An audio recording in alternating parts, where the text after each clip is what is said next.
জনাইছো মহিমাক্ষী মাত্ৰ কেইদিনমান পূৰ্বে এগৰাকী কংগ্ৰেছ পাৰ্টিৰ ভিডিঅ' ভাইৰেল হৈছিল এগৰাকী যুৱতীৰ সৈতে এটা অশ্লীল ভিডিঅ' ভাইৰেল হৈছিল কংগ্ৰেছ পাৰ্টিগৰাকী কিন্তু সেই কংগ্ৰেছ পাৰ্টিগৰাকীৰ সেই ভিডিঅ' এতিয়া 100% সঁচা বুলি প্ৰমাণ কৰিছে এগৰাকী মানৱ ডেকাই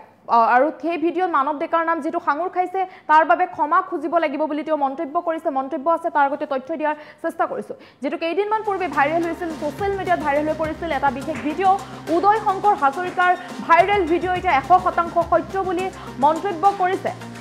আৰু ফেক ভিডিঅ' নহয় বুলি কৈছে আৰু প্ৰমাণ কৰে প্ৰত্যাহ্বান জনাইছে মানৱ ডেকাই তেওঁৰ নাম সাঙৰিছে ভাইৰেল ভিডিঅ'ত মোৰ নাম সাঙৰি লৈছে মই ইয়াক সহজভাৱে নলও বুলি মন্তব্য কৰিছে মানৱ ডেকাই আৰু ৪৮ ঘণ্টাৰ ভিতৰত ক্ষমা খুজিব লাগিব উদয় শংকৰ হাজৰিকাই ক্ষমা নুখুজিলে ফৌজদাৰী আৰু মানহানিৰ গোচৰ তৰা হ'ব মানহানিৰ গোচৰ তৰিব যদি মানৱ ডেকাক ক্ষমা নুখুজে সংবাদমেল পাতি এই চ্যালেঞ্জ কৰিছে বিধায়ক মানৱ ডেকা চ্যালেঞ্জ কৰিছে এই মুহূৰ্তত জনাইছে যেহেতু এটা ভিডিঅ' ভাইৰেল হৈছিল উদয় শংকৰ হাজৰিকাৰ সেই ভাইৰেল ভিডিঅ' 100% সত্য বুলি এগৰাকী বিধায়কে মন্তব্য কৰিছে সংবাদমেল পাতি প্ৰত্যাহ্বান কৰিছে যে তেওঁ ক্ষমা খুজিব লাগিব মানৱ ডেকাক ক্ষমা খুজিব লাগিব যেহেতু সাঙুৰ খাই পৰিছিল মানৱ ডেকাৰ নাম উদয় শংকৰ হাজৰিকাৰ যে ভাইৰেল ভিডিঅ' সেই ভিডিঅ' 100% সত্য বুলি তেওঁ মন্তব্য কৰিছে আৰু ফেক ভিডিঅ' নহয় বুলি প্ৰমাণ কৰাৰ প্ৰত্যাহ্বান কৰিছে মানৱ ডেকাই প্ৰমাণ কৰাৰ প্ৰত্যাহ্বান কৰিছে আৰু তেওঁৰ ভাইৰেল ভিডিঅ'ত উদয় শংকৰ হাজৰিকাৰ ভাইৰেল ভিডিঅ'ত মানৱ ডেকাৰ নাম সাঙৰি লৈছে বুলি তেওঁ মন্তব্য কৰিছে আৰু যাৰ বাবে মানৱ ডেকাই সহজভাৱে নলও বুলি মন্তব্য কৰিছে আৰু ৪৮ ঘণ্টাৰ ভিতৰত ক্ষমা খুজিব লাগিব উদয় শংকৰ হাজৰিকাই মানৱ ডেকাক যদি ৪৮ ঘণ্টাৰ ভিতৰত ক্ষমা নুখুজে তেন্তে মানহানিৰ গোচৰ তৰিব মানৱ ডেকাই মানহানিৰ গোচৰ তৰিব আৰু এই সংবাদমেল পাতি এই চ্যালেঞ্জ কৰিছে বিধায়ক মানৱ ডেকাই বিধায়কগৰাকীয়ে চ্যালেঞ্জ কৰিছে মানৱ ডেকাই চ্যালেঞ্জ কৰিছে ক্ষমা খুজিব লাগিব এতিয়া উদয় শংকৰ হাজৰিকাই যেহেতু মাত্ৰ কেইদিনমান পূৰ্বে উদয় শংকৰ হাজৰিকাৰ ভিডিঅ' ভাইৰেল হৈছিল অশ্লীল ভিডিঅ' ভাইৰেল হৈছিল যুৱতীৰ সৈতে অন্তৰংগ মুহূৰ্ত কথা পতাৰ সেই বিশেষ ক্লিপসমূহ ভাইৰেল হৈছিল বা ভিডিঅ' কলৰ জৰিয়তে কথা পতাৰ সেই ভাইৰেল হৈছিল সেই ভিডিঅ' মেছেঞ্জাৰৰ জৰিয়তে যিসমূহ বাৰ্তালাপ কৰিছিল সেই সকলোবোৰ ভাইৰেল হৈছিল ইতিমধ্যে সেই ভাইৰেল ভিডিঅ' এতিয়া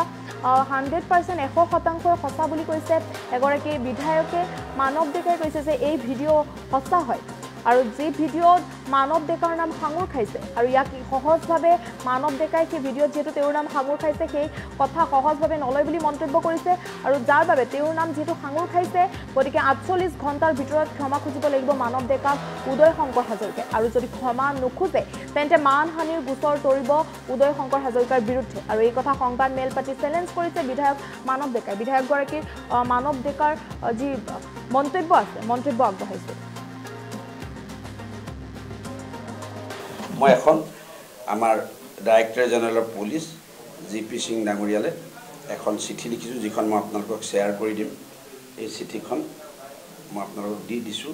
আপোনালোকক হোৱাটছআপত দি দিম আপোনালোকে লৈ ল'ব যে মই তাত লিখিছোঁ যে মোৰ লখিমপুৰ সমষ্টিৰ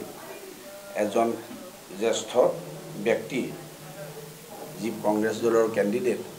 উদয় শংকৰ হাজৰিকা ডাঙৰীয়া ব্যক্তিজনৰ এনেকুৱা এটা ভিডিঅ' তেওঁ কণ্ট্ৰভাৰ্চি হৈছে আৰু যেহেতু মই এজন জনপ্ৰতিনিধি আৰু যেহেতু মোৰ নামো সাঙুৰ খাই উলিয়াইছে গতিকে অতি সোনকালে তেওঁ তাৰ ওপৰত এটা ব্যৱস্থা কৰি ইনকুৱাৰী দিব লাগে সেইটো হ'ল মোৰ দ্বিতীয় কথা তৃতীয় কথা যেহেতু তেওঁ মোৰ মানহানি কৰিছে মোৰ উকিলে ইতিমধ্যে তেওঁলৈ নটিচ দিছে আজিক দিছে হয়তো কাইলৈ তেওঁ পাব তেওঁৰ ওপৰত কিয় মানহানি গোচৰ তৰা নহ'ব যদি ৪৮ ঘণ্টাৰ ভিতৰত তেওঁ ৰাজহুৱাভাৱে ক্ষমা নোখোজে বা মোৰ নাম উঠাই নলয় তেতিয়া তেওঁৰ ওপৰত মই 10 কোটি টকাৰ চিভিল আৰু ডিফেমেশ্যন দুটা কেছে তেওঁৰ ওপৰত কৰি একদম আইনী একদম মই যিমানখিনি আইনী ব্যৱস্থা ল'ব লাগে তেওঁৰ ওপৰত মই ল'ম এতিয়া আপোনালোকে তেওঁ মোক কল কৰাৰ কথা কৈছে তেওঁৰ লগত মই 22 তাৰিখৰ কথা পাতিছোঁ 23 তাৰিখৰ কথা পাতিছোঁ তেওঁ দিয়া স্ক্ৰীনশ্বটখনতে নাই জানো আপোনালোকে পাইছে কোৱা নাই জানো আপোনালোকে 22 তাৰিখত তেওঁৰ লগত কল 23 তাৰিখত তেওঁ কৰে মই কৰোঁ আৰু মইতো পৰেশ বৰুৱাক ফোন কৰা নাই তেওঁ নিষিদ্ধ সংগঠনৰ নেতা নাই মই নিষিদ্ধ সংগঠনৰ তেওঁ মোক কৰে মই কৰোঁ খবৰ লওঁ টিকেটৰ কি হৈ আছে পাইছে নে নাই এইটোতো সম্প্ৰমূলীয়া জনপ্ৰতিনিধি আৰু 22 তাৰিখেতো তেওঁৰ 23 তাৰিখে তেওঁৰ টিকেটে ডিক্লেয়াৰ হোৱা নাই গতিকে এনেকুৱা যে মিছা কথা কৈ তেওঁ নিজৰ নগ্নতা ঢাকিবলৈ মোক সাঙুৰি লৈছে গতিকে এই কথাটো মই একেবাৰে সহজভাৱে লোৱা নাই আৰু মই আপোনালোকক উইথ প্ৰুফ দেখাই দিছোঁ যে তেওঁৰ ভিডিঅ'টো ফেক নহয়। প্ৰথম কথা, ভিডিঅ'টোলৈ মই একেবাৰে ইণ্টাৰেষ্টেড নহয়, কাৰণ তেওঁ আমাৰ ইয়াত দূৰ দূৰছে কণ্টেষ্টত নাই। ৰাজনৈতিকভাৱে মই কথাখিনি পাতাই নাই, এতিয়া ৰাজনৈতিক এখন প্ৰেছ কনফাৰেঞ্চ মই দিয়া নাই। তেওঁ ৰাজনৈতিকভাৱে আমাৰ কাৰণে দূৰ কাৰণেও তেওঁ প্ৰতিদ্বন্দ্বী নহয়।